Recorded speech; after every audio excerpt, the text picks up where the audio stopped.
សូមយាងបលឹងបពាក់បរោះខ្មែរយាងមកសន្ធិដ្ឋខ្ញុំឲ្យខ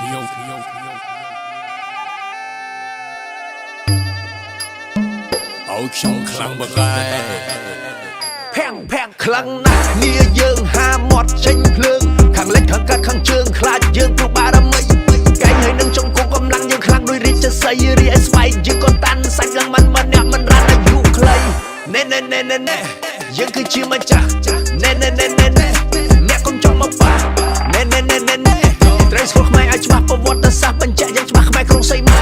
ខ្មែរនឹងចិត្តស្មោះត្រង់មិនដែលចិត្តចង់ឃ្លានពៀននរណាទេណាស់តែគេបៀតបៀនចូលមកឈ្លានពៀនដល់ដែនសីមាលុចសម្បត្តិថារូបិយកាត់ទាំងប្រកេះកាត់ទាំងហត្ថថាសូមទេវតាពលឹងដូនតាវត្ថុស័ក្តិសិទ្ធិអ្នកនេះមិនសូមចូលសឹងទឹកដើម្បីខ្ញុំរត់អ្នកដែលគ្មានសិទ្ធិឲ្យក្បែរខ្ចាត់ខ្ចាយទៅឲ្យឆ្ងាយបើសិនអ្នកប្រយុទ្ធឲ្យអ្នកមហន្តរាយអ្នកនឹងស្ដាយ when I fight you will cry you will die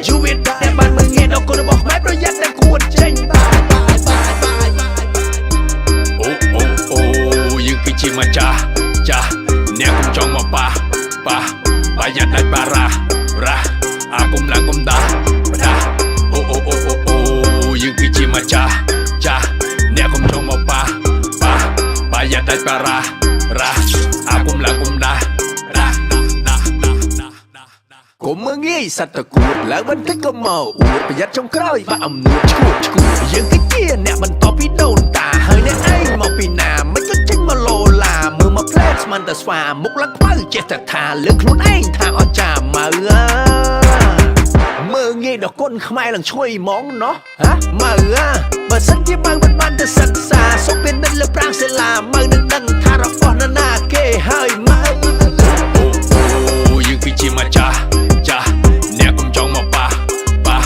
ប្រយ័ត្នដាច់បារ៉ាអាកុំឡើងកុំដាអូយើងគឺជាម្ចាស់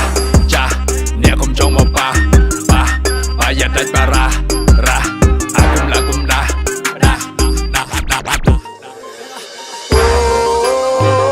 សូមយាងប្រលឹងបពាក់បរោះខ្មែរដែលខ្លាំងពូកែសូមលោកបង្ហាញរិទ្ធឲ្យគេបានដឹងថាគុណខ្មែរខ្លាំងពិតណាស់យើងមកការពារសិនព្រោះយើងជាម្ចាស់